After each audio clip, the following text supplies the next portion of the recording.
In the meantime Abu Lulu এই খঞ্জর নিয়ে ওমর ফারুকের বুকের মধ্যে 3টা স্টেবিং করলেন। একটা মারলেন নাভির নিচে, মারার সাথে সাথে পাকস্থলী কেটে গেল। আরেকটা মারলেন পাজরে, পাজর ছিঁড়ে গেল। ইসলামিক লাইফ, জীবন গড়ুন কোরআন সুন্নাহর আলোকে। আজকে আমরা সাইয়েদনা ওমর ফারুকের বায়োগ্রাফি সম্পর্কে জানব। ওমর ফারুক রাদিয়াল্লাহু তাআলা আনহু, the super hero of this উম্মাহ। এই উম্মার সুপার হিরো তিনি, ঠিক কিনা? ওনার মুখের আগে লাঠি চলতো বেশি। সুবহানাল্লাহ পড়বেন না? মাঝে মাঝে লাঠি চালানোরও দরকার আছে না নাই? সাইয়েদনা ওমর ফারুক আমাদের জন্য অনুপ্রেরণা। Is the real super hero of Muslim উম্মাহ। তিনি এই উম্মার রিয়েল সুপার হিরো। এজন্য ওনার জীবনী থেকে আমরা কিছু শিক্ষা নেওয়ার চেষ্টা করব ইনশাআল্লাহ। পড়ে সাইয়েদনা ওমর ফারুক কিভাবে ইসলাম ধর্ম গ্রহণ করলেন, কিভাবে বিশ্বনবীর প্রাণের কলিজার টুকরা হলেন, এটা দিয়ে আমরা শুরু করি। আল্লাহ তাআলা সাইয়েদনা ওমর ফারুকের হৃদয়ের মধ্যে 3টা ধাক্কা মেরেছেন, ইমানের ধাক্কা। আওয়াজ করে বলতে হবে কয়টা? জোরে বলেন তো কয়টা? 3টা ইমানি ধাক্কা। এক হচ্ছে বিশ্বনবীর দোয়ার ধাক্কা। এক কি? দোয়ার ধাক্কা। 2 হচ্ছে সূরা হাক্কা দিয়েছেন আল্লাহ এক ধাক্কা। সুবহানাল্লাহ পড়বেন না? 3 হচ্ছে সূরাতু তাহা দিয়ে আল্লাহ দিয়েছেন আরেকটা ধাক্কা। এই 3টা ইমানি ধাক্কা যখন সাইয়েদনা ওমর ফারুকের হৃদয়ে লাগলো, উনি পড়তে আরম্ভ করেছেন আশহাদু আল্লা ইলাহা ইল্লাল্লাহ ওয়া আশহাদু আন্না মুহাম্মাদান আবদুহু ওয়া রাসূলুহু। চিল্লায়ে পড়েন আল্লাহু আকবার। বিশ্বনবী মক্কায় বসে বসে তাহাজ্জুদের সালাত পড়ে আল্লাহর কাছে দোয়া করলেন, আল্লাহুম্মা আইজ্জাল ইসলাম বিআহাব্বির রাজুলাইনি ইলাইক। ও আল্লাহ, 2জন লোকের নাম বলবো, 2জনের দরকার নেই। এই 2জনের একজনকে আপনি ইসলামের সুশীতল ছায়া তোলে এনে ইসলামকে বিজয় দান করে দেন। মুহূর্তের মধ্যে দোয়াটা কবুল করে নিয়েছে কে? বিশ্বনবী বললেন, আল্লাহ 2জনের নাম বলবো আজকের দোয়ায়। আবি জাহল ইবনে হিশাম, হয়তো হিশামের বেটা আবু জাহেলকে আপনি ইসলামের ভিতরে নিয়ে আসেন, কিংবা ওমর ইবনুল খাত্তাব, খাত্তাবের বেটা ওমরকে আপনি ইসলামের ছায়া তোলে নিয়ে আসেন। ওমরে ফারুকের জন্য দোয়াটা কবুল করে নিয়েছে কে? মক্কার যে অবস্থা, আল্লাহর হাবিব সাল্লাল্লাহু আলাইহি ওয়াসাল্লাম বুঝলেন মক্কার এই 2জনের একজন যদি আমার সাথে না থাকে তাহলে মক্কায় দাওয়াতি কাজ চালিয়ে যাওয়া যাবে।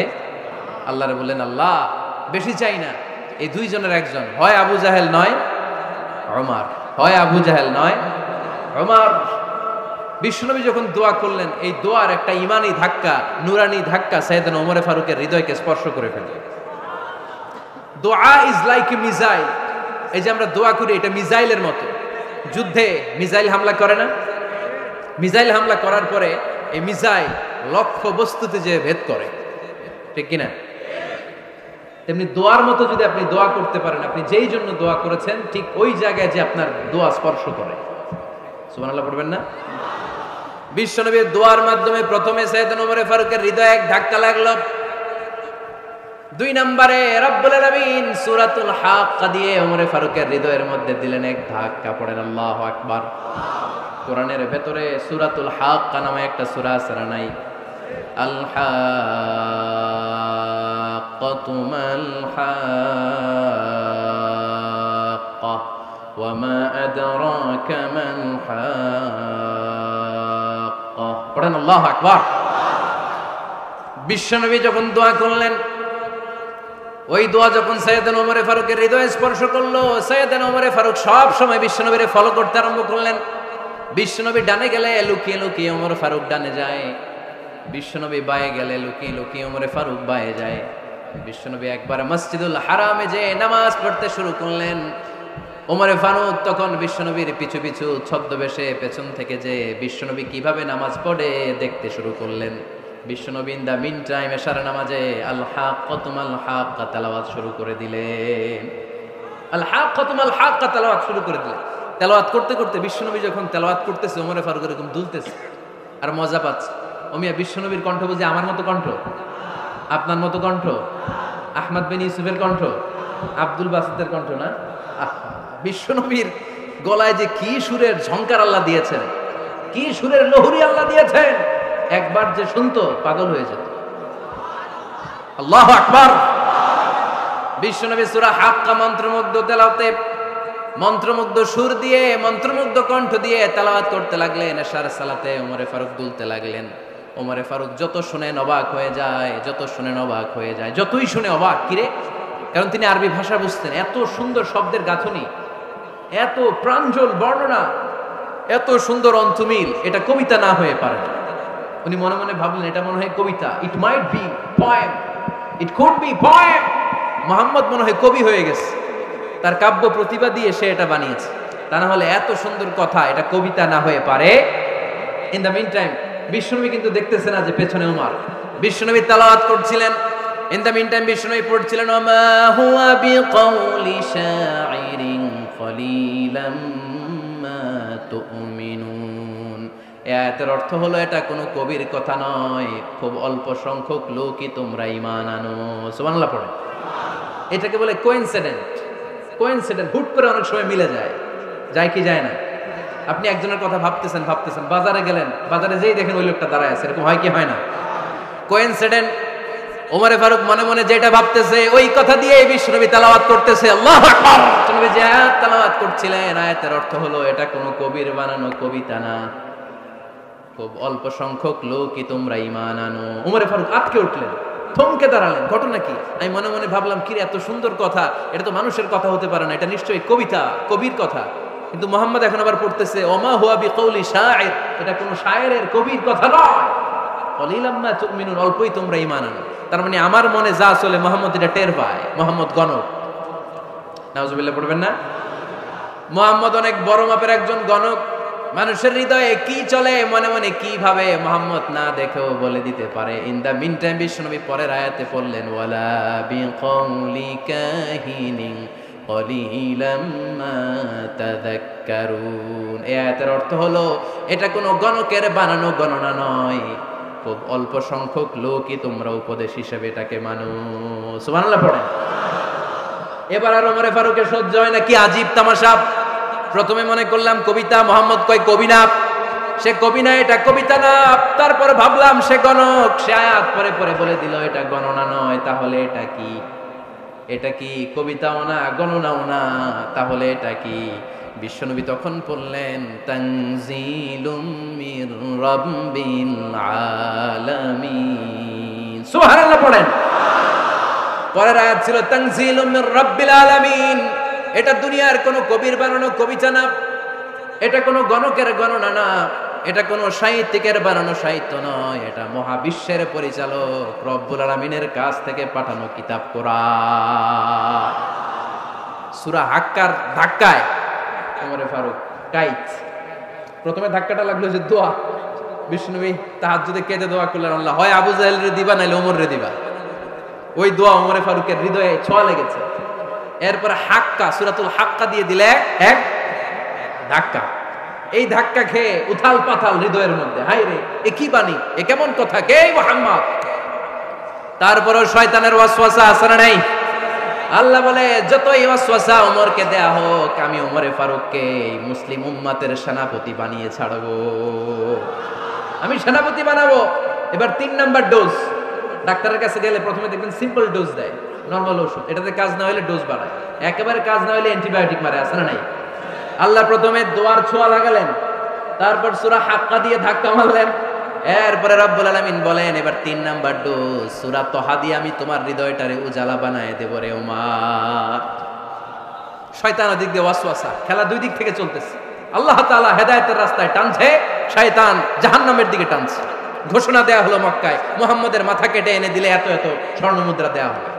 ওমরে ফারুক রাজি হয়ে গেলেন, নাঙ্গা তলোয়ার নিয়ে বিশ্বনবীর মাথা কাটার জন্য ছুটলেন। নাউজুবিল্লাহ পড়বেন না? বনু জাহরা গোত্রের এক লোক বলে, আইনা ইয়া ওমর, কই যাও? মুহাম্মদের মাথা কাটতে যাই। আরে মুহাম্মদের মাথা কাটতে যাও, তোমার বোন ফাতিমা বিনতে খাত্তাব আর তোমার বোন জামাই সাঈদ কদ সাবা, এরা তো ধর্ম ত্যাগ করে ফেলছে, এটা তো আমাদের ধর্ম ত্যাগ করে মুহাম্মদের ফলোয়ার হয়ে গেছে। আগে ওমর ঘর সামলাও, পরে মুহাম্মদের মাথা কাটতে যেও। ওমরে ফারুক অবাক হয়ে গেলেন, তলোয়ার নিয়ে বিশ্বনবীর দিকে না যে নিজের বাড়ির দিকে চলে গেলেন। বিশ্বনবীর আপন বোন ফাতিমা বিনতে খাত্তাব, বোন জামাই সাঈদ আর খাব্বাব রাদিয়াল্লাহু তাআলা আনহু, 3 জন মিলে সূরা তহা তেলাওয়াত করছিলেন। পড়েন সুবহানাল্লাহ। মক্কায় লুকিয়ে লুকিয়ে দাওয়াত হতো। খাব্বাব রাদিয়াল্লাহু তাআলা আনহু একটা চামড়ার ফলকের মধ্যে সূরা তহার কয়েকটা আয়াত এনে ওমরে ফারুকের বোন আর বোন জামাইকে শিক্ষা দিচ্ছে, ট্রেনিং দিচ্ছে। সুবহানাল্লাহ পড়েন। লুকিয়ে লুকিয়ে ওমরে ফারুক যখন ঘরে চলে আসলেন, এরা তটস্থ হয়ে গেল। সাইয়েদনা খাব্বাব বিছানার তলায় লুকিয়ে গেলেন। ওমরে ফারুক বললেন, দরজা খোলো। ফাতেমা বিনতে খাত্তাব দরজা খোলার পরে নির্মম ভাবে সাইয়েদনা ওমর রাদিয়াল্লাহু তাআলা আনহু বোনের গায়ে আঘাত শুরু করে দিল। বোন জামাইকে আহত করতে শুরু করলো আর বলতে শুরু করলো, তোরা পাগল হলি কেন? কি আছে ওই মুহাম্মাদের মধ্যে? কি জাদু নিয়ে এসেছে? সে যাই বলে লোকজন পাগল হয়ে যায়, সবাই তার উপর কালিমা পড়ে ঈমান এনে ফেলে। কি এমন জিনিস তোদের কাছে আছে যেটা দেখে মুহাম্মদকে তোরা ভালোবাসলি? কি আছে? কি পড়তেছিলি আমারে দেখা। ফাতেমা বলে, ইন্নাকা রিজসুন লা ইয়ামাসসুহু ইল্লাল মুতাহহারুন। ও আমার ভাই ওমর, তুমি নাপাক। তুমি কি? লা ইয়ামাসসুহু ইল্লাল মুতাহহারুন, পবিত্রতা অর্জন না করে এই কোরআন ধরা যায় না। সুবহানাল্লাহ পড়েন। ওমরে ফারুক গোসল করে আসলেন, কারণ ধাক্কা তো আগে কয়েকটা খাইছে। কথা বুঝেন নাই বোধহয়? প্রথমে দোয়ার ধাক্কা, পরে কোন সূরা দিয়ে ধাক্কা? হাক্কা দিয়ে ধাক্কা। 3 নম্বরে এখন আরেকটা ধাক্কা খাবে। গোসল করে আসলেন। ফাতেমা বিনতে খাত্তাব বললেন, গোসল যখন করে এসেছেন, এই নেন। ওমরে ফারুক এবার চামড়ার কাপড়ের মধ্যে সূরা তহার প্রথম আয়াতের দিকে নজর করলেন। নজর করেই কোরআনের প্রেমে পড়ে গেলেন। পড়েন সুবহানাল্লাহ। ওমরে ফারুক পড়তে আরম্ভ করলেন, তহা মা আনজালনা আলাইকাল কুরআনা লিতাশকা ইল্লা তাযকিরাতান লিমান ইয়াখশা তানজিলাম মিম্মান খালাকাল আরদা ওয়াস সামাওয়াতিল উলা। সুবহানাল্লাহ পড়েন। উনি পড়তে আরম্ভ করলেন, তহা মা আনজালনা আলাইকাল কুরআনা লিতাশকা, এই কোরআনকে আমি তোমাদের হতভাগ্য জাতি হিসেবে দুনিয়ায় থাকার জন্য পাঠাই নাই। এটা রব্বুল আলামিনের পক্ষ থেকে এসেছে। যারা রবকে ভয় করে তাদের জন্য আছে উপদেশ। যিনি আকাশ বানিয়েছেন, জমিন বানিয়েছেন, ওই আল্লাহ তাআলা নিজেই এই কোরআন পাঠিয়েছে।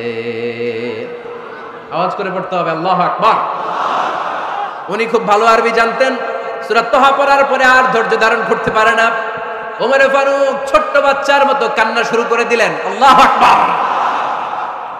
সূরা তহাটা হাতে নিয়ে, তলোয়ারটা হাতে নিয়ে বিশ্বনবীর দিকে ছুটতে আরম্ভ করলেন। আইনা মুহাম্মদ, কোথায় মুহাম্মদ? তোমরা আমাকে মুহাম্মাদের কাছে নিয়ে চলো। বিশ্বনবী তখন সাফা পাহাড়ের পাদদেশে দারুল আরকাম ইবনে আলকামের ঘরে লুকিয়ে লুকিয়ে কোরআনের দাওয়াত দিতেন। ওমরে ফারুককে পাগলের মতো ছুটে আসতে দেখে বিশ্বনবীর চাচা হামজা ইবনে আব্দুল মুত্তালিব বলল, নবী আপনি পালান। ওই যে খাত্তাবের বেটা ওমর আপনাকে অপমান করার জন্য, আক্রমণ করার জন্য তেরে এসেছে। সাহাবীরা বললেন, নবী আপনি পালিয়ে যান, আমরা সামাল দেব।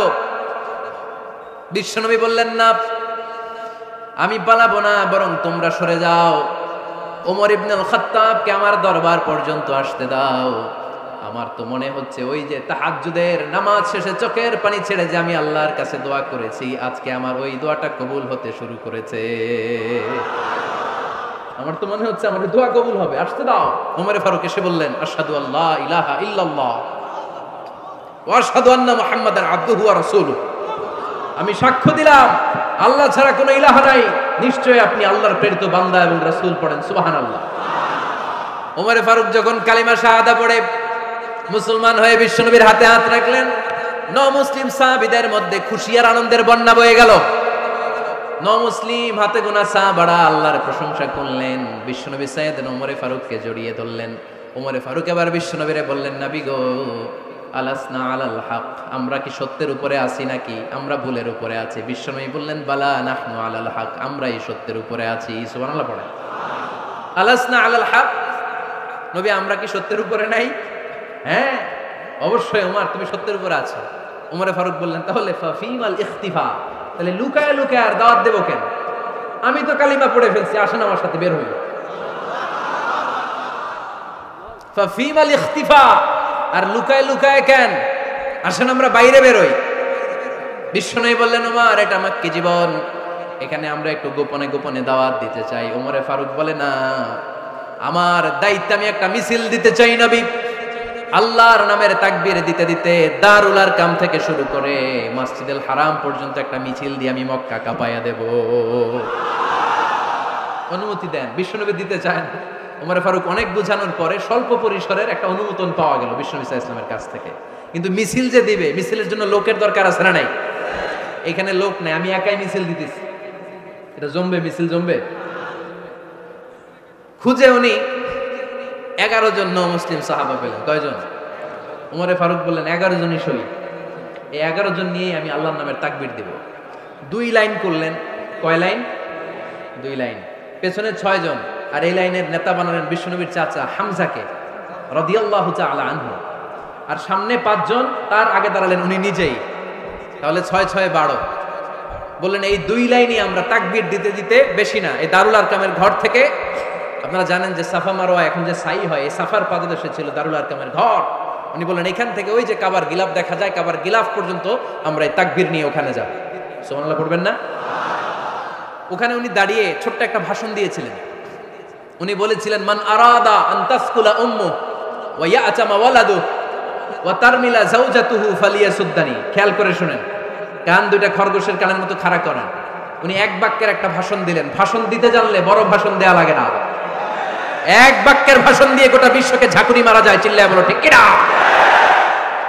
ওমর ফারুক এক বাক্যের একটা ছোট্ট ভাষণ দিলেন। মান আরাদা আন তাসকুলা উম্মু, কে আছো মায়ের এই মক্কায়, কে আছো মায়ের বুক খালি করতে চাও? ইয়াতামা ওয়ালাদু, কে আছো বাচ্চাগুলারে, নিজের সন্তানগুলোরে ইয়াতিম বানাতে চাও? কে আছো তারমিলা যাওজাতুহু, নিজের স্ত্রীকে বিধবা বানাতে চাও? ফালিয়াসুদ্দানি, বুকের পাটা থাকলে আমি ওমর রে থামাও। ফালিয়াসুদ্দানি, দেখি মক্কায় কার এত বড় বুকের পাটা। কে আছো মায়ের বুক খালি করতে চাও, সন্তান রে এতিম বানাতে চাও, স্ত্রীকে বিধবা বানাতে চাও? ফালিয়াসুদ্দানি, পারলে আমারে ঠেকাও। এই বলে উনি আল্লাহু আকবার, আল্লাহু আকবার, আল্লাহু আকবার বলে স্লোগান শুরু করে দিলেন। এক এক স্লোগানে মক্কার মরুজমিন থারথার করে কাঁপতে আরম্ভ করল। এই মিছিল মক্কার কেউ দেয় না। মিছিলের আওয়াজ শুনে আবু জাহেল বেরিস, উতবা বেরিস, শাইবা, ওয়ালিদ ইবনে মুগিরা সব বের হয়েছে। কিরে, আমার এলাকায় এত বড় স্লোগান, কার এত সাহস? বের হয়ে দেখে মিছিলের সামনে ওমর। ওমর রে দেখে দিছে এক দৌড়।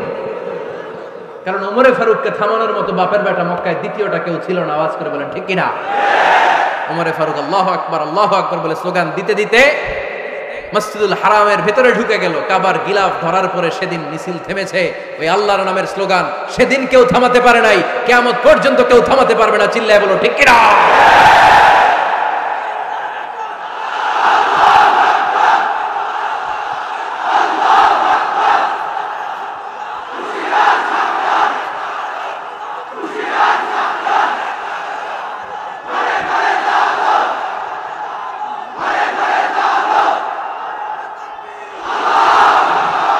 ওইরকম একটা ওমরের দরকার, আমাদের বেশি চাই না। জোরে বলেন ঠিক কিনা?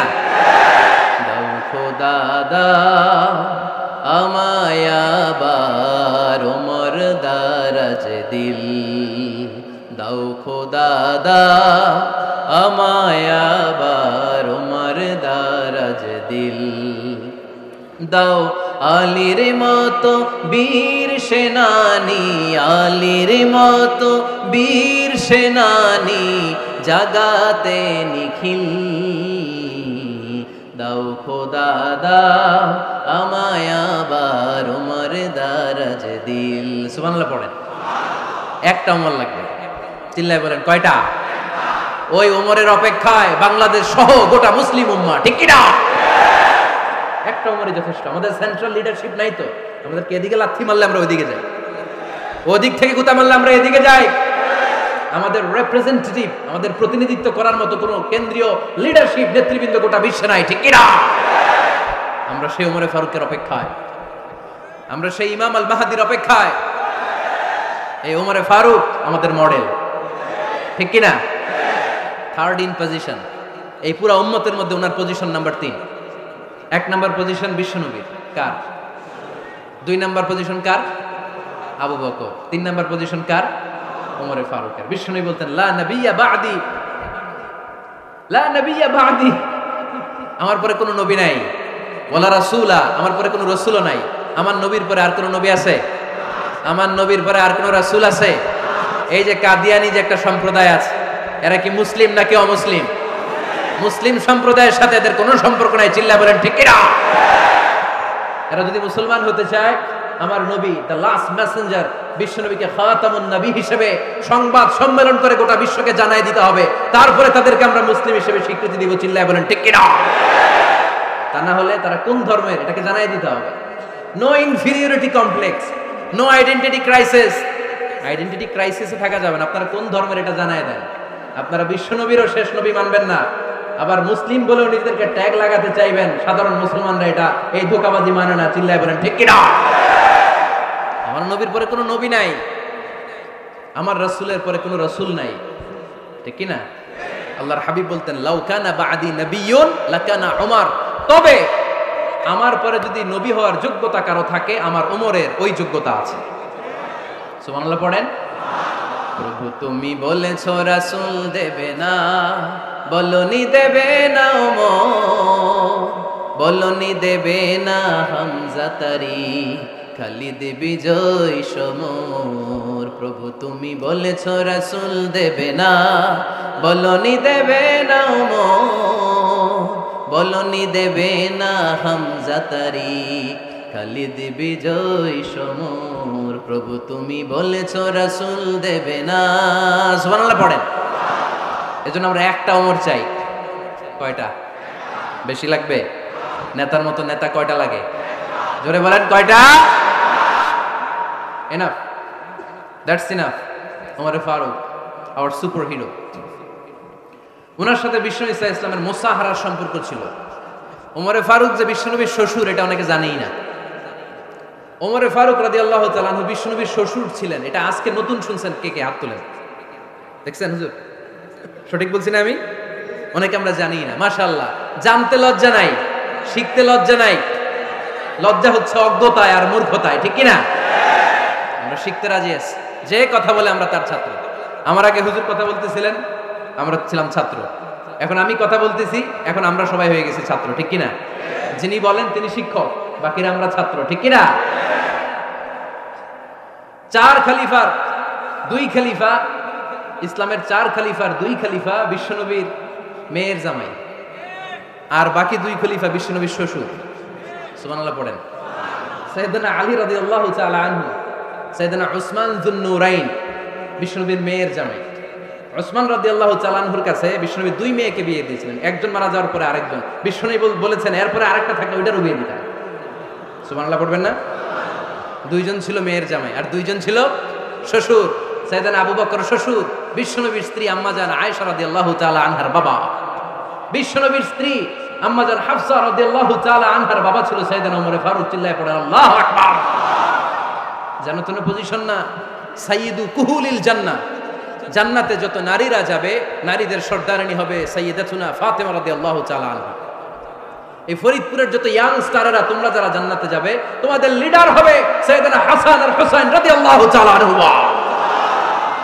আর বয়স্ক মুরব্বীরা যারা জান্নাতে ঢুকবেন, আপনাদের লিডার হবে সাইয়েদনা আবু বকর আর সাইয়েদনা ওমর ফারুক রাদিয়াল্লাহু তাআলা আনহু। সুবহানাল্লাহ পড়তে পারলেন না? ওমর ফারুক এটা সাধারণ কোনো ক্যারেক্টারিস্টিক্স নয়। ওনাকে আল্লাহ তাআলা নলেজও দিয়েছেন, আবার দিনদারিও দিয়েছেন। আমার যিনি ভাইয়েরা, খেয়াল রাখবেন, কোনো আলেমের মধ্যে বা কোনো নেতার মধ্যে যদি এই দুইটার সমন্বয় আপনি পান, যে তার জ্ঞানও আছে আবার দিনদারিও আছে, he belongs the knowledge and he belongs the তাকওয়া, সে গোটা বিশ্বকে জয় করে ফেলবে, ঠিক কিনা?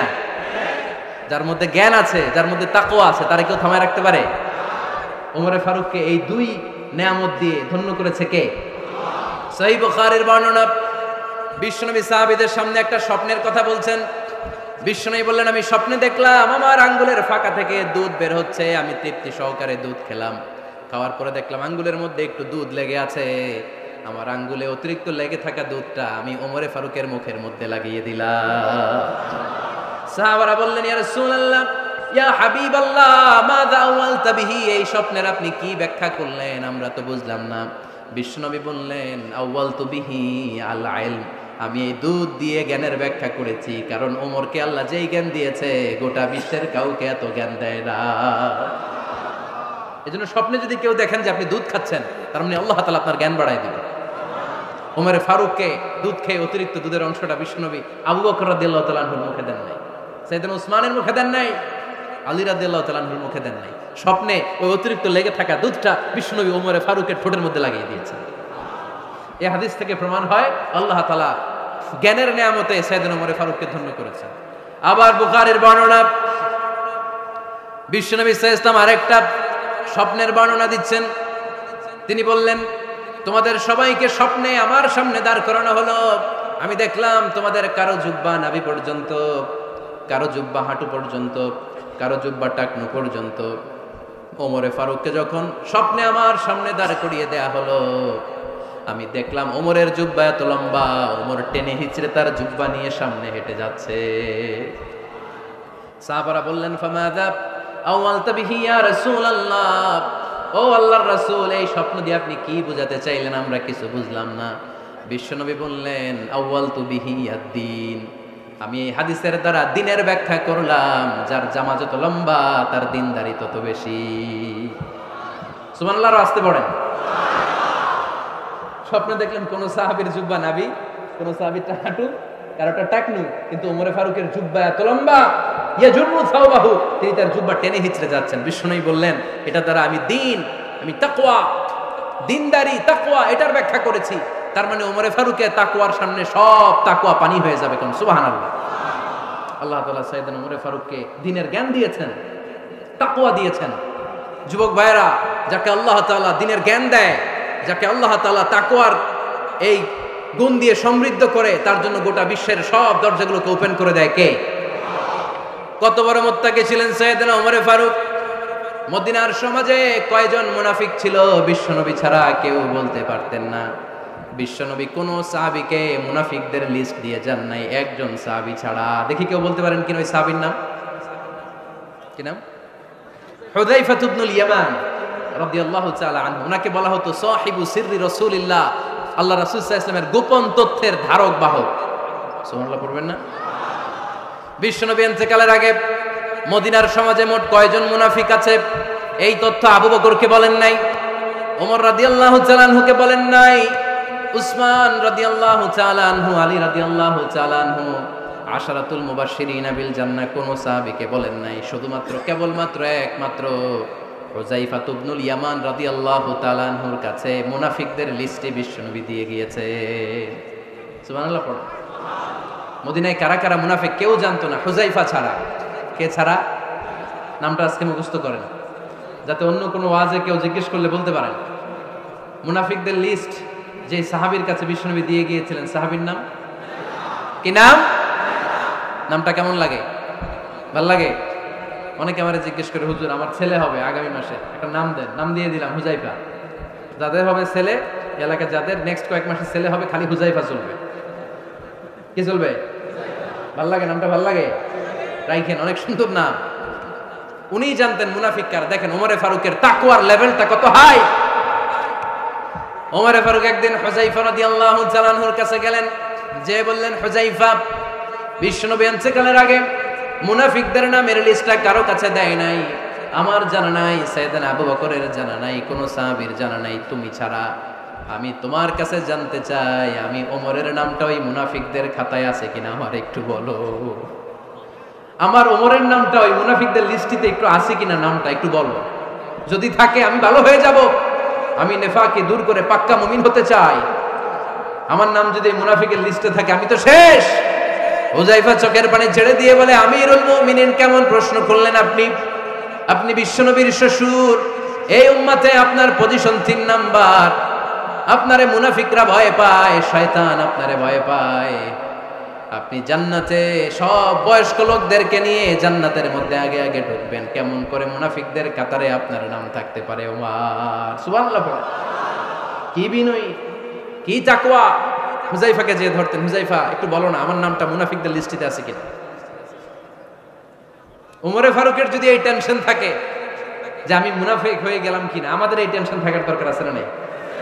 হ্যাঁ, যেন সব সময় আল্লাহর কাছে দোয়া করতে হবে, আল্লাহ তুমি নেফাকি থেকে আমাদেরকে বাঁচাও। আরো জোরে পড়েন আমিন। ওমরে ফারুক রাদিয়াল্লাহু তাআলা আনহু আমাদের সুপার হিরো, আমাদের সবাই বলেন আমাদের। উনি কত বড় সুপার হিরো শুনেন। উনি জুমার খুতবা দিচ্ছেন। কি দিচ্ছেন? মসজিদে নববীতে। খুতবার মাঝখানে হঠাৎ বললেন, ইয়া সারিয়াতাল জাবাল, ইয়া সারিয়াত ইবনে জানিমিল জাবাল।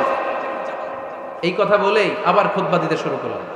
ওনার এই ইয়া সারিয়াত ইবনে জানিমিল জাবালের সাথে আগের কথারও কোনো মিল নাই, পরের কথারও কোনো মিল নাই। জুমার নামাজের পর মুসল্লি সাহাবারা ধরলেন, বললেন, ইয়া আমিরাল মুমিনিন। খুতবার মাঝখানে হঠাৎ করে ইয়া সারিয়াত ইবনে জানিমিল জাবাল বলে আপনি চিৎকার করলেন কেন? আপনার এই বাক্যের সাথে আপনার খুতবার আগের বাক্যের কোনো মিল নাই, আপনার খুতবার পরের বাক্যেরও কোনো মিল নাই। এই কথা আপনি কারে বললেন, কারে উদ্দেশ্য করে বললেন? এই কথার তাৎপর্য কি আমাদেরকে বুঝিয়ে বলেন।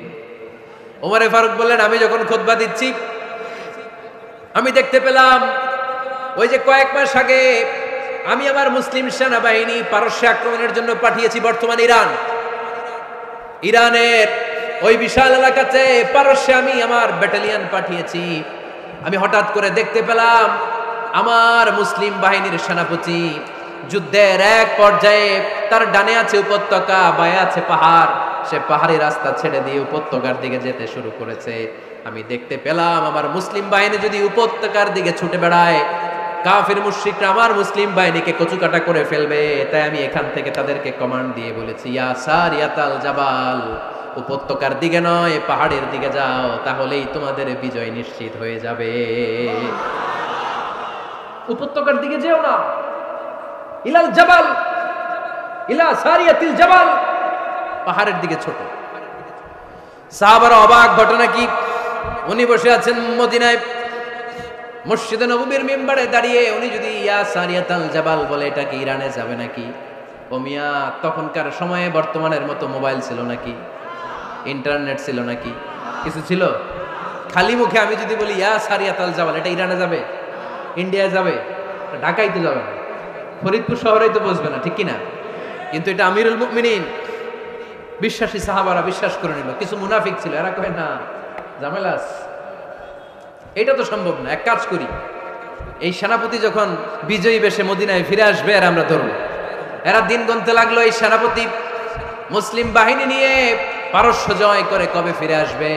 এই মুনাফিকের দলগুলো কখনো সেনাবাহিনীকে অভ্যর্থনা জানাতে যেত না, কিন্তু এইবার সবার আগে মদিনার উপকণ্ঠে যে সেনাপতিদেরকে অভ্যর্থনা জানানোর জন্য ফুল নিয়ে রেডি, ফুল নিয়ে দাঁড়ায়। সেনাপতি ঢুকার সাথে সাথে ধরছে, এই সেনাপতি কোত্থেকে আসছে? পারস্য জয় করে আসছে।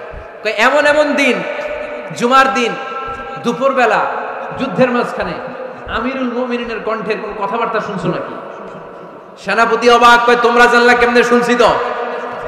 সুবহানাল্লাহ পড়বেন না?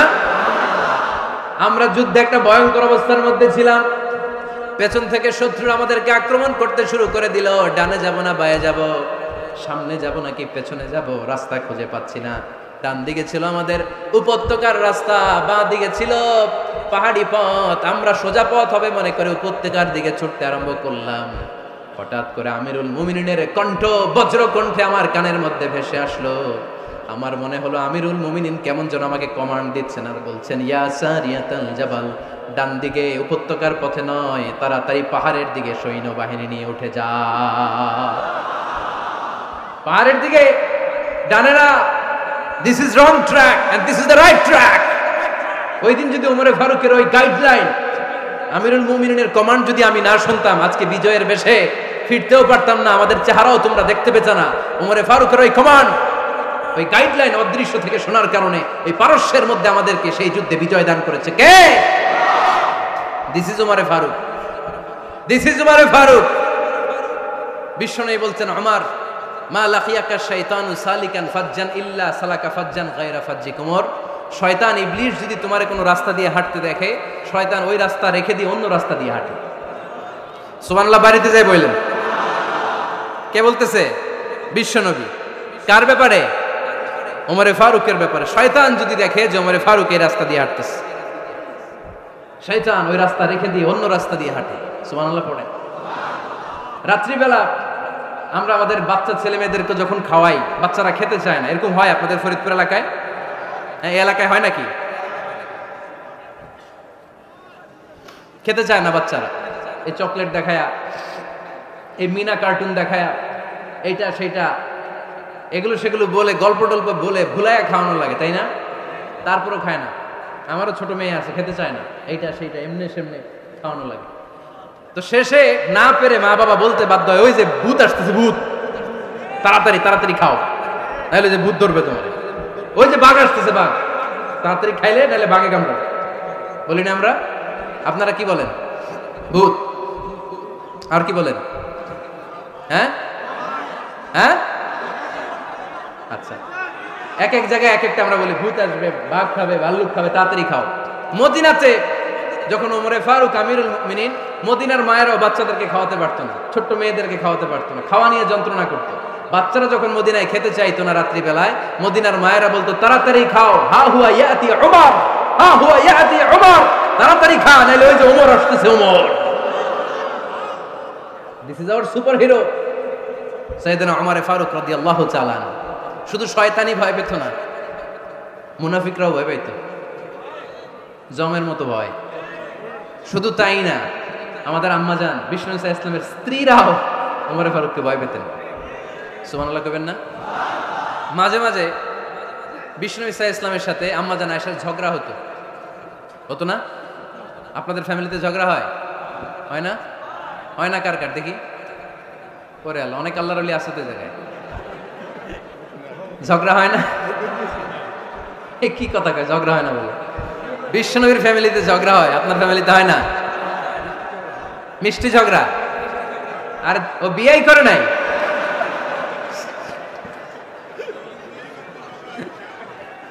ঝগড়া তো হবেই। দাম্পত্য জীবনের মজাটাই তো এখানে, কখনো ঝগড়া, কখনো আনন্দ, একটু বৃষ্টি, একটু রোদ, একটু হাসি, একটু কান্না, ভালো লাগা ভালোবাসা শেয়ার করে নেয়া, মিলেমিশে একাকার হয়ে যাওয়া, ঠিক কিনা? তো আল্লাহর হাবিব সাল্লাল্লাহু আলাইহি ওয়াসাল্লামের সাথে আম্মাজান আয়েশার ঝগড়া হতো। তো একদিন ঝগড়া হয়ে দুইজন রেগে আছে, খবরদার দুইজন রেগে থাকবেন না, আবার একজন রাগলে আরেকজন থেমে যাবেন, কারণ এই ছোট্ট ঝগড়া থেকে এটা অনেক সময় বিচ্ছেদের দিকে গড়ায়। আমার প্রিয় ফরিদপুরবাসী, ভাবি রেগে গেলে আপনি রাইগেন না, ওই দিন আপনি একটু ঠান্ডা থাকেন। আবার আপনি রেগে গেলে, আমার মাইকের আওয়াজ যদি ভাবিরা শুনেন, আপনারা রেগে যায় না, একটু ঠান্ডা থাকবেন। দুইজনে রেগে গেলে তো তৃতীয় বিশ্বযুদ্ধ শুরু হবে, তাই না? একজন রেগে গেলে আরেকজন ঠান্ডা, কারণ এই সামান্য ঝগড়া থেকে ইগোর কারণে এটা বিচ্ছেদ আর ডিভোর্স পর্যন্ত গড়ায়। আর শয়তান এখানে উস্কানি দেয়, কারণ ইমানদারদের ফ্যামিলি ভাঙতে পারলে শয়তান সবচেয়ে বড় খুশি হয়, আর ইমানদারদের ফ্যামিলি টিকে থাকলে খুশি হয়ে যায় কে? আম্মাজান আয়েশা রাদিয়াল্লাহু তাআলা আনহার সাথে বিষ্ণু ইসা ইসলামের ঝগড়া হতো মাঝে মাঝে। একবার ঝগড়া হলো, বিষ্ণু ইসা ইসলামও রাগ, আম্মাজান আয়েশাও রাগ। বিষ্ণুই বললেন, আয়েশা, ঝগড়া করে আর কতক্ষণ থাকবো, আসো মিটমাট করি। আয়েশা রাদিয়াল্লাহু বললেন, ঠিক আছে, মিটমাট করব। তো বিষ্ণু ইসা ইসলাম বললেন, মিটমাটের জন্য কারে ডাকবো? ওমর রে ডাকি। কয় না, ওমর রে না, ওমর গালিজ, ওমর অনেক রাগী, আমার ডর লাগে। কয় তাহলে তোমার আব্বারে ডাকি। কয় ডাকে। কি খুশি, মেয়েদের মধ্যে অভ্যাসটা আছে না নাই? তাহলে তোমার আব্বারে ডাকি। ডাকেন, ডেকে নিয়ে আসা হলো। আবু বকর রাদিয়াল্লাহু তাআলা আনহু দাঁড়ালেন, আম্মাজান আয়েশা দাঁড়ালেন, বিশ্বনবীও দাঁড়ালেন। বিশ্বনবী বললেন, আয়েশা, তোমার আব্বা আসছে, এবার ঘটনা খুলে বলার পালা, তুমি বলবা নাকি আমি বলবো? আম্মাজান আয়েশা বললেন, আপনি বলেন, তবে ওয়ালা তাকুল ইল্লা হাক্কান, যেটা ঘটছে ওইটাই বললেন, মিথ্যা কথা কইেন না। আবু বকর রাদিয়াল্লাহু তাআলা রেগে মেগে আগুন, কি এই কথা তুমি কেমন করে বলো? বিশ্বনবী কি মিথ্যা কথা কখনো বলবে? রেগে মেগে দিলেন মেয়ের গালে এক চড়। বানিয়ে বলতেছি না, মুসনাদ আহমদ ইবনে হাম্বলের হাদিস। বাবার হাতের থাপ্পড়কে আম্মাজান আয়েশা উল্টে বললেন। সাইয়েদনা আবু বকর রাগে গড়গড় করছেন, আবার মারার জন্য তেড়ে গেলেন। এবার বাঁচার জন্য আম্মাজান আয়েশা বিশ্বনবীর পিছনে যে আশ্রয় নিলেন, বিশ্বনবী বাঁচানোর জন্য দুই হাত মেলে দাঁড়িয়ে গেলেন। পড়েন সুবহানাল্লাহ। বিশ্বনবী যখন দুই হাত মেলে দাঁড়িয়ে গেলেন, সাইয়েদনা আবু বকর রাদিয়াল্লাহু আনহু থেমে গেলেন। সাইয়েদনা আবু বকর রাদিয়াল্লাহু তাআলা আনহু ঘর থেকে বের হয়ে বারান্দায় দাঁড়ালেন। পড়েন সুবহানাল্লাহ। এবার বিশ্বনবী আম্মাজান আয়েশার কাছে যেয়ে বলেন, ইয়া আয়েশা, কাইফা রাআইতিনি আনকাসতুকি মিনার রাজুল, দেখছো কেমনে বাঁচাইলাম? আমি না থাকলে ভর্তা বানাই ফেলতো আজকে। আমি বাঁচাইছি তোমারে, আমি, আমার লগে ঝগড়া করো তুমি। লজ্জায় পড়ে আম্মাজান আয়েশা খিলখিল করে হেসে দিলেন, বিশ্বনবীও হেসে দিলেন। দুইজনের হাসির মধুর আওয়াজ শুনে সাইয়েদনা আবু বকর বাইরে থেকে অবাক, কিরে এতক্ষণ না ঝড় তুফান, এখন দেখি হাসি। সালাম দিয়ে অনুমতি নিয়ে ভিতরে ঢুকলেন। ঢুকে দেখেন আম্মা জান আয়েশাও হাসে, বিশ্বনবীও হাসে। এ হাসি দেখে আবু বকর রাদিয়াল্লাহু আনহু হেসে দিলেন। আরশের উপর থেকে খুশি হয়ে গেলেন কে? এবার সাইয়েদনা আবু বকর রাদিয়াল্লাহু তাআলা আনহু বললেন, ইয়া রাসূলুল্লাহ আশরিকানি ফি সিলমিকুমা কামা আশরাকতুমানি ফি হারবিকুমা। ও নবী, দুইজন যুদ্ধ লাগলে মীমাংসার জন্য যেমনি আমারে ডাকেন, এরকম হাসি আর আনন্দের মুহূর্তেও আমারে একটু ডাকেন। আশরিকানি ফি সিলমিকুমা কামা আশরাকতুমানি ফি হারবিকুমা। নবী, আপনাদের মধ্যে ঝগড়া লাগলে সন্ধি করার জন্য আমারে যেমনি ডাকেন, আপনাদের হাসি খুশি আনন্দ খুনসুটি এই মজাদার মুহূর্তগুলোতে আমারে বঞ্চিত রাখেন না, আমার একটু ডাকেন। সুবহানাল্লাহ পড়েন।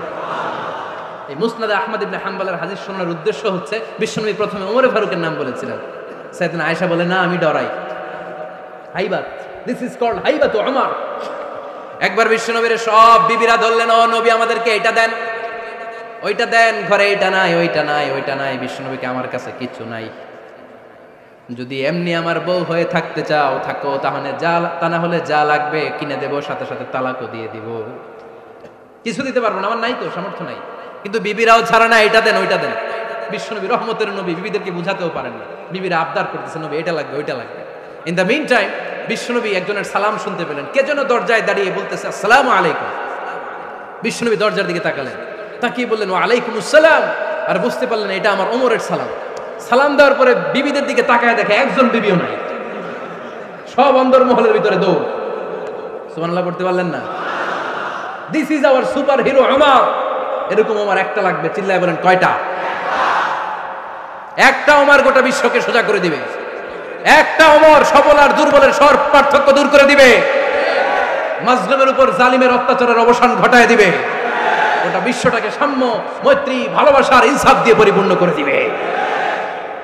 সেই উমরের অপেক্ষায় আমরা।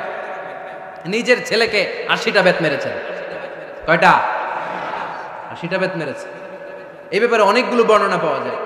সবচেয়ে সহিহ বর্ণনা হচ্ছে মুয়াত্তা ইমাম মালিকের বর্ণনা। ওমরে ফারুক রাদিয়াল্লাহু তাআলা আনহুর ছেলে আব্দুর রহমান মারুফুন বিআবি শাহমা ছিলেন মিশরে। ওখানে নাবিজ খেয়েছিলেন। নাবিজ হচ্ছে আরব দেশের লোকেরা দুধের মধ্যে শক্ত খুরমা রাত্রেবেলা ঢেলে দিত। ঢেলে দিলে সারা রাত ওই খুরমার রসটা দুধের সাথে মিশে দুধটা লাল হয়ে যেত। এটারে সকালবেলা খেত, খুব সুস্বাদু। এটাকে বলে নাবিজ। কিন্তু এটা রাতে ভিজাইলে সকালেই খাইতে হয়, রেখে দিলে আবার একটু সমস্যা হয়।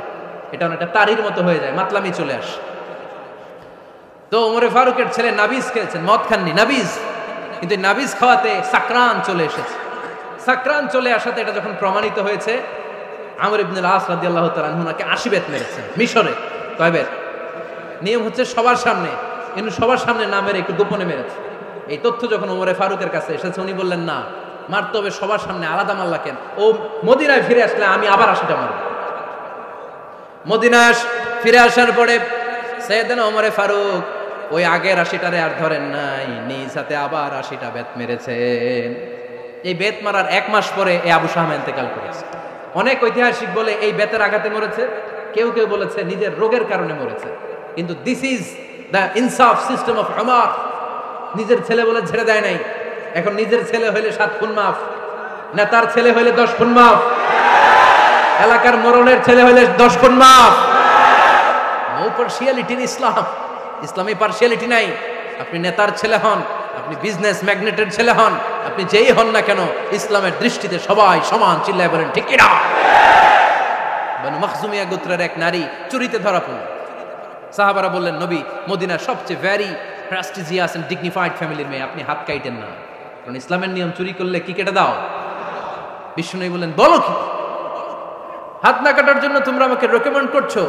এটা আল্লাহর আইন। পৃথিবীর কেউ রেকমেন্ড করলো শোনার ক্ষমতা আমার নাই, কারণ আইনটা দিয়েছে কে? লাউ কানাত ফাতিমাতু বিনতি মুহাম্মাদিন সারাকাত লাকাতা মুহাম্মাদুন ইয়াদাহা।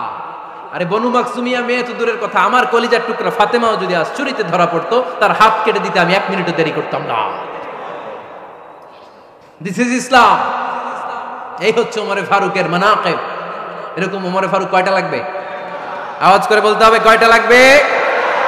একটা লাগবে। এই সাইয়েদনা ওমরে ফারুক মদিনার প্রথম চিফ জাস্টিস ছিলেন। সর্বপ্রথম উনার পরামর্শ সাইয়েদনা আবু বকর রাদিয়াল্লাহু তাআলা আনহু কোরআনকে সংকলন করেছেন।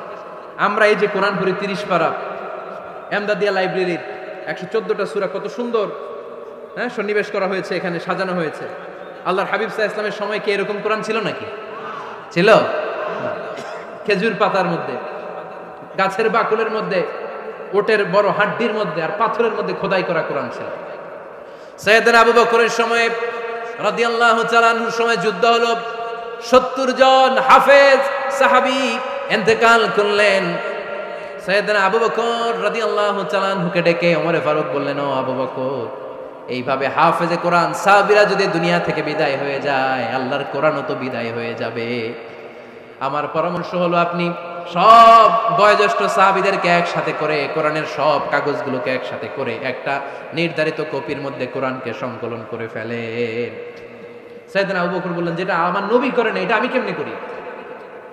কিন্তু ওমর ফারুক নাছোড়বান্দা বলে, না, এটা করলে কোনো খারাপ হবে না, ভালোই হবে। মুসলিম উম্মার জন্য এক জায়গায় কোরআন সন্নিবেশিত থাকবে, আপনি করেন। সাইয়েদনা আবু বকর রাজি হয় না, ওমর ফারুকও ছাড়ে না। ওমর ফারুক বলতে বলতে বলতে বলতে এমন ভাবে সাইয়েদনা আবু বকর রাদিয়াল্লাহু তাআলা আনহুকে ধরলেন, সব শেষে সাইয়েদনা আবু বকর ওমর ফারুকের কথায় কোরআন সংকলনে রাজি হয়ে গেলেন। পড়েন সুবহানাল্লাহ। উনি বললেন, ওমর যখন আমাকে বারবার বুঝাতে লাগলো, আল্লাহ তাআলা আমার হৃদয়টা ওমরের কথা শোনার জন্য খুলে দিলেন। আল্লাহ তাআলা কেমন যেন আমাকে ইলহাম করলেন, আবু বকর করো, এই কাজের মধ্য দিয়ে আমি আমার কোরআনকে গোটা বিশ্বে জীবিত রেখে দেব। This is Omar. এই যে আমরা হিজরি সনের যে আমরা গণনা করি, এই হিজরি সনের প্রবর্তক হচ্ছে সাইয়েদনা ওমর ফারুক। সুবহানাল্লাহ নাই? আপনাদের মনোযোগ আছে না গেছে? কই ঘুমায় গেলেন মনে হয়? তাকবীর দেন তো একজন আওয়াজ করে।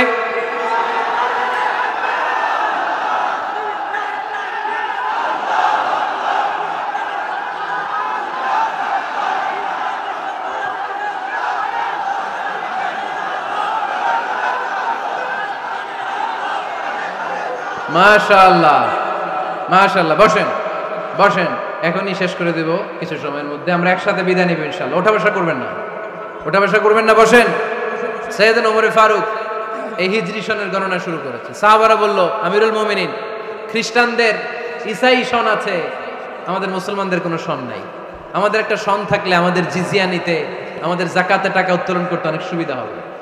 ওমর ফারুক বললেন, তাহলে কোন সালকে হিজরি, কোন সালকে মুসলিম সাল হিসেবে আমরা ঘোষণা দিতে পারি? একজন বলল, আমার নবী যেই সালে জন্মগ্রহণ করেছেন ওই সালে।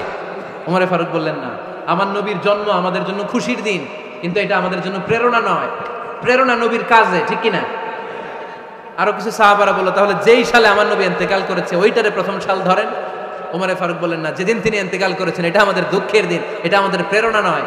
আমাদের প্রেরণা হচ্ছে বিশ্বনবীর ত্যাগ, তিতিক্ষা আর কাজের মধ্য দিয়ে। জোরে কোন ঠিক কিনা? ওমর ফারুক বললেন, যেদিন বিশ্বনবী ইসলাম রক্ষায় নিজের মাতৃভূমি ছেড়ে মক্কা থেকে মদিনায় গিয়েছেন, ওই দিনটাকে হিজরি প্রথম দিন ধরে আমরা হিজরি সাল গণনা করে শুরু করে দেব। ওইটাই হচ্ছে হিজরি সন। সেখান থেকে হিজরি সনের প্রবর্তন করেছেন সাইয়েদনা ওমর ফারুক রাদিয়াল্লাহু তাআলা আনহু। এই যে স্টেট গভর্নমেন্ট, এই যে প্রিজন, জেলখানা, ক্যান্টনমেন্ট, সচিবালয়, গণভবন, বঙ্গভবন, মুক্তিযোদ্ধাদের ভাতা, রাষ্ট্রীয় ভাতা, এই সব নিয়মকানুন সাইয়েদনা ওমর ফারুক তার রাষ্ট্রীয় আমলে তিনি নিজে করেছেন। চিল্লায় পড়েন আল্লাহু আকবার। মুসলমানদের আলাদা কারেন্সি, নিজস্ব মুদ্রা ব্যবস্থা নিজে চালু করেছেন। সৈনিকদের মধ্যে যারা বিবাহিত, প্রতি 6 মাস অন্তর অন্তর 1 মাসের ছুটি কাটাতে তারা ফিরে আসবে, সাইয়েদনা ওমর ফারুক চালু করেছেন। চিল্লায় আওয়াজ করে পড়েন আল্লাহু আকবার। এই যে আমরা 20 রাকাত সালাতুত তারাবি পড়ি রমাদানে, করেন না আপনারা? এটা সাইয়েদনা ওমর ফারুক চালু করেছে। সুবহানাল্লাহ পড়তে পারলেন না? কোরআনে মোট 22টা আয়াত আছে যেখানে সাহাবারা ইনডিসিশনে ভুগছিলেন। বিশ্বনবীর মত একটা, ওমর ফারুকের মত আর একটা। এই 22 জায়গায় আল্লাহ তাআলা বিশ্বনবীর মতের পক্ষে আয়াত নাজিল না করে ওমর ফারুকের মতের পক্ষে কোরআনের আয়াত নাজিল করেছেন। আওয়াজ করে পড়েন আল্লাহু আকবার। এদিকে উঠলেন কেন আপনারা? যারা উঠছেন আমার দিকে তাকান।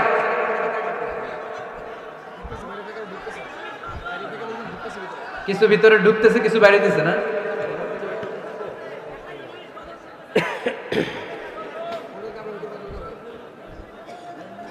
সাইয়েদনা ওমর ফারুক, আমরা সাহাবীদের জীবন চরিত পড়তে চাই না, কত যে অনুপ্রেরণামূলক দৃষ্টান্ত সাইয়েদনা ওমর ফারুক আমাদের জন্য রেখে গিয়েছেন। ওমরে ফারুক যখন খলিফা, দিনের বেলায় যদি রাষ্ট্রে কোনো নিয়ম জারি করতেন, দিনের বেলায় জনগণকে কোনো বিষয়ে যদি নিষেধ করতেন, রাত্রে বেলায় খাওয়ার সময় ফ্যামিলি মেম্বারদের সবাইকে বলতেন, এই দিনের বেলা আমি জনগণকে এই কাজ করতে নিষেধ করেছি, তোমরা আমার ফ্যামিলি মেম্বার, খবরদার তোমরা এই কাজ করো না। জনগণ করলে যতটুকু শাস্তি, তোরা করলে পাবি ডবল শাস্তি। সুবহানাল্লাহ কইবেন না? আমাদের নেতারা ওই বাড়ির বিচার করে, ওই বাড়ির মাইয়ার বিচার, ওই বাড়ির পোলার বিচার, নিজের পোলা গাঞ্জা টানে আসরা নাই, নিজের মেয়ে অপরাধ করে আসরা নাই। কি নেতা ছিলেন ওমরে ফারুক! আগে নিজের ঘর সামলিয়েছেন, আগে নিজেকে সামলিয়েছেন, নিজের ঘর ঠিক করেছেন। বলেছেন জনগণ করলে যত ব্যাদ, তোরা করলে ডবল ব্যাদ। দিস ইজ কল লিডার, ঠিক কিনা? এক বাবা এসে বললেন, ওমরে ফারুক আমার ছেলে কথা শোনে না, বেয়াদব। ওমরে ফারুক ছেলেরা ডাকলেন, বাবা তুমি তোমার আব্বাজানের কথা শোনো না, এটা তো কবিরা গুনাহ। ছেলে বলে, ওমরে ফারুক সব দায়িত্ব আল্লাহ ছেলে মেয়েদেরকে দিয়েছে, বাবা মাকে কোনো দায়িত্ব দেয়নি। ওমরে ফারুক বললেন, অবশ্যই দায়িত্ব দিয়েছে। তাহলে বলেন আমার বাবার দায়িত্ব কি? উনি বললেন, প্রাইমারিলি প্রথমত 3 দায়িত্ব। আইয়ান তাকিয়া উম্মা, পৃথিবীর প্রতিটি বাবার উচিত ছেলেদের মেয়েদের জন্য ভালো মায়ের ব্যবস্থা করা। 2 নম্বরে আইয়ুহসিনা ইসমা, সুন্দর তার একটা নাম রেখে দেয়া। 3 নাম্বার ইউআল্লিমাহুল কিতাব, তার আল্লাহর কিতাব শিক্ষা দেওয়া। এবার ছেলেকে আমার আব্বা 3টার একটাও করে নাই। এবার ওমরে ফারুক রেগে গেলেন, বাবার কাঁধে ধরলেন, বললেন তুই ছেলের জন্য বিচার নিয়ে আসলি, তোর 3টা দায়িত্বের একটাও তুই পালন করিস নাই। ছেলে বলে, আমিরুল মুমিনিন আমার মা নর্তকী, আমার মা মাজুসি, আমার মায়ের মধ্যে কোনো আদব কাদব নাই, সুন্দরী দেখে আমার মা রে বাবা বিয়ে করছে, আমার মায়ের কাছ থেকে জীবনে কিছু শিখি নাই। 2 নাম্বার সাম্মানি খানফাসা, আমার বাবা আমার নাম রেখেছে চামচিকা। কি নাম রাখছে? এটা নাম হইলো একটা, এরকম উল্টাপাল্টা নাম আছে না? নাই না, এগুলো রাখবেন না। আব্দুল্লাহ রাখবেন, আব্দুর রহমান রাখবেন। আরেকটা কি বলছি আজকে? হুজাইফা রেখে দিয়ে পারবেন? ওয়ালাম ইউআল্লিমনি হারফাম মিন কিতাবিল্লাহ, আমিরুল মুমিনিন। শুধু তাই না, আল্লাহর কোরআনের একটা অক্ষর আমার বাবা কোনোদিন আমারে শিক্ষা দেয় নাই। ওমর ফারুক রেগে গেলেন, এবার বাপের কান্দে দইরা মারতে শুরু করলেন। তুই পোলার নামে বিচার নিয়ে আইছিস, তোরে মাইর দিমু আগে। এরকম নেতার দরকার আছে না নাই? মদিনায় এক লোক তার বউরে রাগের চোটে 100 তালাক দিয়ে দিস। কয় তালাক দেয়ার নিয়ম? কয়টা দিছে? কয়টা? এবার স্ত্রী কাঁদতে কাঁদতে এসে বলে, আমিরুল মুমিনিন দেখেন আমার স্বামী আমারে রেগে মেগে 100 তালাক দিচ্ছে। ওমর ফারুক বললেন, দইরা নিয়ে আয়, এটারে নিয়ে আসা হলো। ওমর ফারুক বললেন, কয়টা তালাক দিয়েছ? কয় 100টা। কেন দিছ? কয় মাথা গরম আছিল। এরকম আছে না? তালাক দেওয়ার সময় সব তালাক, তুই তালাক, তোর মা তালাক, তোর বোন তালাক, সব তালাক। তালাক দিবে ওয়াইফ রে, দিতেছে সবাই রে। তোমার ফারুক বললেন, দিবে 3টা, 100টা দিলা কেন?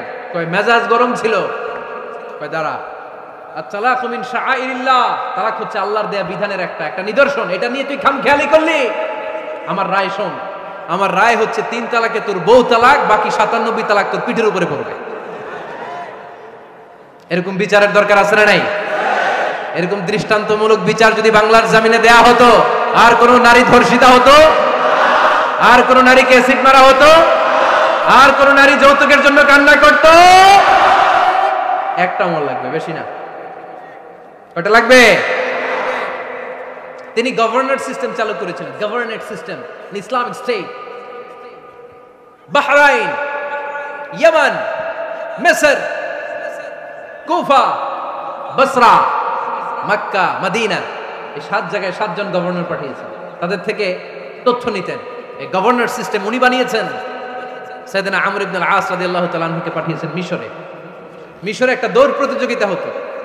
ওই দৌড় প্রতিযোগিতায় আমর ইবনে আল-আস রাদিয়াল্লাহু তাআলা আনহুর ছেলে অংশগ্রহণ করেছে, কিন্তু এক মিশরি ওই দৌড় প্রতিযোগিতায় চ্যাম্পিয়ন হয়ে গেছে। রানার্স আপ হয়েছে আমর ইবনে আল-আসের ছেলে। এবার মিশরি ফার্স্ট আর গভর্নরের ছেলে সেকেন্ড। রাগের চোটে আমর ইবনে আল-আসের ছেলে ওই মিশরির মাথার মধ্যে কয়েকটা বাড়ি মেরেছে। মিশরি বলে, আমার মাল্লা কেন? তুমি খেলায় পারো না, আমার মাল্লা কেন? কয়, আনা ইবনুল আকরামিন, আমি গভর্নরের পোলা, আমি যা বলবো এটাই হবে, আমার উপরে কথা নাই। মিশরি ওইখানে আর ঝগড়া বাঁধায় নাই, মনে দুঃখ নিয়ে মদিনায় চলে আসলেন। এসে বললেন, আমিরুল মুমিনিন, আপনি আমর ইবনুল আস রাদিয়াল্লাহু তাআলা আনহুকে মিশরের গভর্নর বানিয়ে পাঠিয়েছেন। একটা প্রতিযোগিতায় আমি চ্যাম্পিয়ন হয়েছি, ওনার ছেলে হয়েছে রানার আপ। কেন সে চ্যাম্পিয়ন হতে পারে নাই? এই কারণে আমার মাথায় লাঠি দিয়ে 3টা বাড়ি মেরে বিচারটা দিছে কার দরবারে? কথা বুঝেন নাই বোধহয়? ওমরে ফারুকের দরবার। ওমরে ফারুক বললেন, তাই আগামী বছরের অমুক তারিখ আমি সব গভর্নরদেরকে ডেকে হিসাব নিতে, ওই দিন তুই থাকবি, পারবি না? মিশরে বলে, পারবো মানে অবশ্যই পারবো। ওই দিন 7 রাজ্য থেকে 7 গভর্নর হাজির, গভর্নরদের ছেলেরাও হাজির, মিশরীয় হাজির।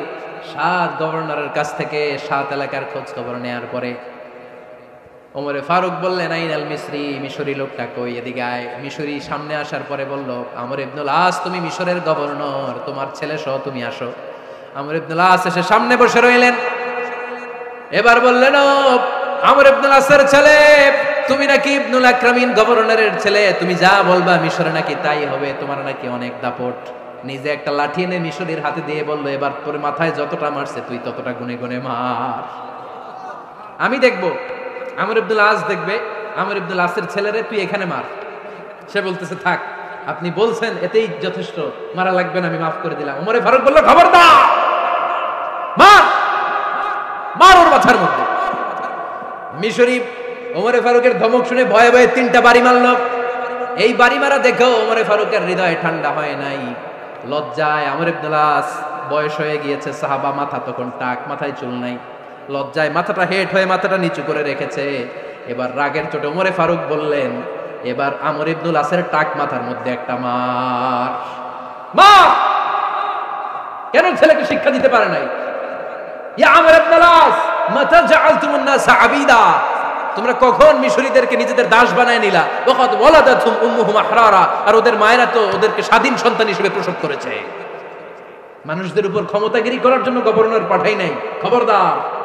জনগণ তাদেরকে দেখভাল করার জন্য তোমাদেরকে পাঠানো হয়েছে, তাদের উপর কোনো অত্যাচার করার জন্য নয়। চিল্লায় বলেন ঠিক কি না? এরকম নেতা কয়টা লাগবে? কয়টা? ওই নেতার নাম কি? ওমর। হ্যাঁ, হুয়া ইয়াতি ওমর। 22 জায়গায় বিশ্বনবী কয় একটা, ওমরে ফারুক বলে আর একটা। আল্লাহ বলে, বিশ্বনবী আপনার পক্ষে আমি আয়াত নাজিল করতে পারলাম না, আমি ওমরের পক্ষে নাজিল করে দিলাম। বিশ্বনবী বলতেন, ইন্নালি কুল্লি উম্মাতিন মুহাদ্দাস, সব উম্মতের মধ্যে, সব নবীর উম্মতের মধ্য থেকে একজন করে আল্লাহ তাকে মুহাদ্দিস বানাতো। মুহাদ্দিস না, মুহাদ্দাস। মুহাদ্দাস মানে এমন লোক যিনি যা ভাবতো ওই ভাবনাটাই আল্লাহ আয়াত হিসেবে নাজিল করে দিতেন। বিশ্বনবী বলেন, আমার উম্মতের মধ্যে মুহাদ্দাস হচ্ছে সাইয়েদনা ওমর। মদিনার সবচেয়ে বড় মুনাফিকের নাম আব্দুল্লাহ ইবনে উবাই ইবনে সালুল, সব মুনাফিকদের সরদার। কিন্তু এই মুনাফিকের ছেলেটা হলো পাক্কা ইমানদার, এই ছেলের নাম হলো আব্দুল্লাহ। আওয়াজ করে বলেন, ছেলের নাম কি?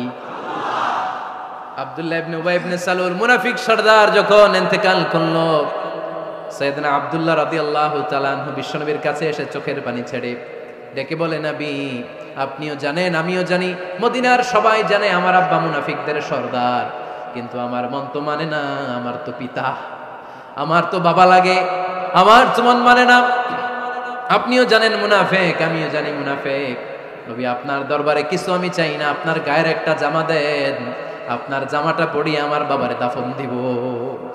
এর উসিলায় যদি আমার আব্বারে আল্লাহ মাফ করে দেয়, দয়ার নবী মায়ের নবী জামা খুলে দিয়ে দিলেন। পড়েন সুবহানাল্লাহ। আব্দুল্লাহ রাদিয়াল্লাহু তাআলা আবার আবদার চললেন, নবী জানি আমার বাবা মুনাফিক, কিন্তু আমার তো বাবা, আপনার দরবারে ফরিয়াদ, আপনি নিজে যে আমার বাবার জানাজার নামাজের ইমামতি করবেন। দয়ার নবী মায়ার নবী জানাজার নামাজে যেতে চাইলেন। ওমরে ফারুক বললেন, নবী না, খবরদার আপনি উবাই ইবনে সালুলের জানাজায় যাবেন না। বিশ্বনবী জোর করে যেতে চাইলেন। সাইয়েদনা ওমরে ফারুক বিশ্বনবীর জামা পেছন থেকে টেনে ধরলেন। আল্লাহু আকবার। টেনে ধরলেন, যাবেন না আপনি। ওমরে ফারুকের হাত থেকে হ্যাচকা টান মেরে জুব্বা টান দিয়ে বিশ্বনবী জানাজায় চলে গেলেন।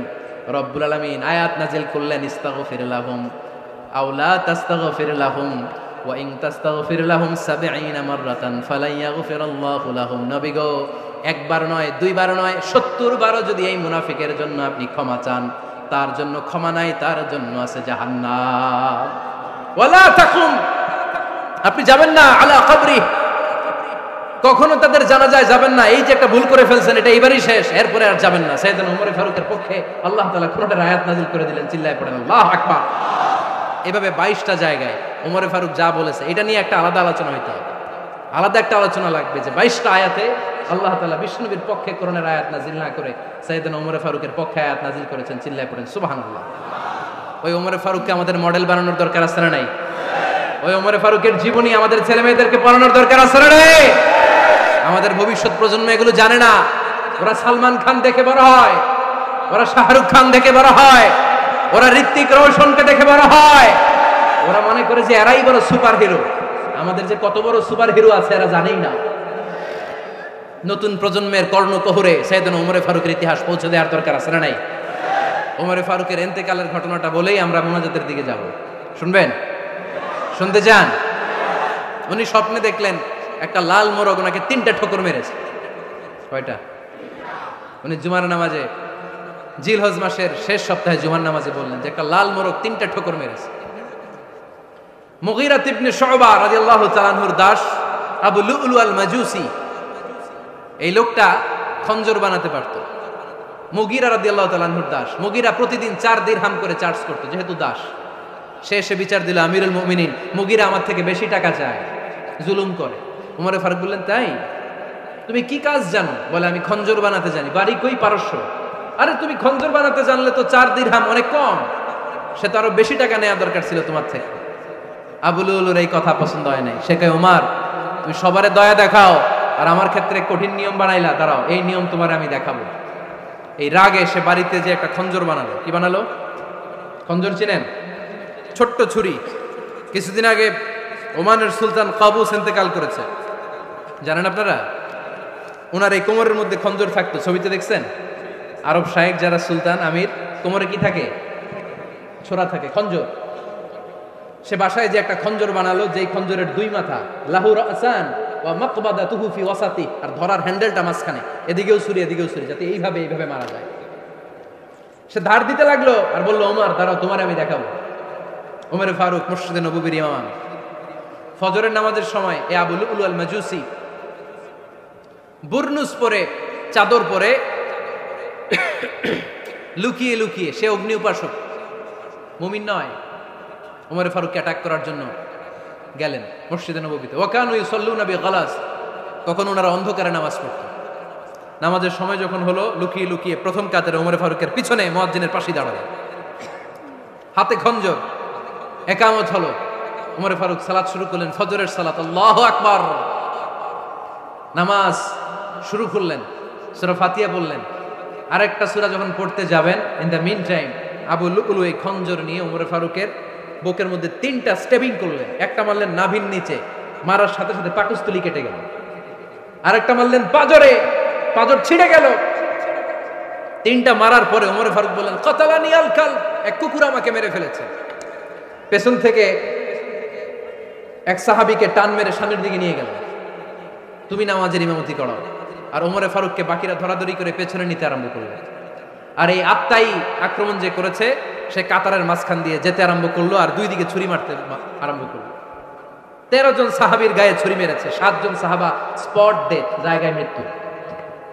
এই ভয়ঙ্কর অবস্থা দেখে এক সাহাবী বুরনুস, এক ধরনের জুব্বা আছে মাথাওয়ালা, অনেকে জ্যাকেট পরছেন না এরকম মাথাওয়ালা, লম্বা জুব্বা আছে, আরবরা শীতে পড়ে মাথাওয়ালা। এই মাথাওয়ালা জুব্বা বের করে এক সাহাবী জালের মতো তার দিকে উড়ায় মারল। ওই বুরনুসের মধ্যে পেঁচিয়ে আবু লুলু মাটিতে পড়ে গেল আর সুইসাইড করে ফেলল, নিজের বুকে নিজে মেরে আত্মহত্যা। যেই সাহাবীকে ইমামতির জন্য দাঁড় করালেন, উনি ছোট্ট সূরা দিয়ে, প্রথম রাকাতে সূরা আল কাউসার, দ্বিতীয় রাকাতে সূরাতুল ইখলাস দিয়ে নামাজ শেষ। ওমরে ফারুক বেহুশ। ওমরে ফারুক কি? হ্যাঁ, বেহুশ। সবাই কান্নাকাটি করতেছে, সবাই দেখতে গেলেন, এখন হুঁশ ফিরে না। মুখের মধ্যে, মুখ খুলে রাষ্ট্রের চিকিৎসক মুখের মধ্যে দুধ দিলেন, ওই নাভি দিয়ে দুধ বের হয়ে যায়, পাকস্থলী কেটে ওখান দিয়ে দুধ বের হয়ে যাচ্ছে। তারা বললো, ওনারে বাঁচানো সম্ভব না, দেখেন হুঁশ ফিরে কিনা। হুঁশ ফিরলে ওনার পরে কে আমির হবে, উনি যেন প্যানেল ঠিক করে দিয়ে যায়। সবাই তাকিয়েছে ওমরে ফারুকের চোখের দিকে। আল্লাহর মেহেরবানিতে ঘন্টা খানিক পরে উনি চোখ খুললেন। চোখ খোলার পরেই বলেন নাই, ও মা আমি মরে যাই। চোখ খোলার পরে উনি বলেন নাই, কে মারলো আমারে। চোখ খোলার পরে উনি বলেন নাই, আমার পরে নেতা কে হবে। চোখ খোলার পরে সর্বপ্রথম কথাটি ছিল, আসল্লান নাস, আমার নেতৃত্বে যে ফজরের নামাজটা শুরু হয়েছিল, এটাকে ঠিক মতো তোরা পড়েছিলি? আমার নেতৃত্বে যে ফজরের জামাত শুরু হয়েছিল সেটা ঠিকঠাক মতো সমাপ্ত হয়েছিল কিনা আগে বল।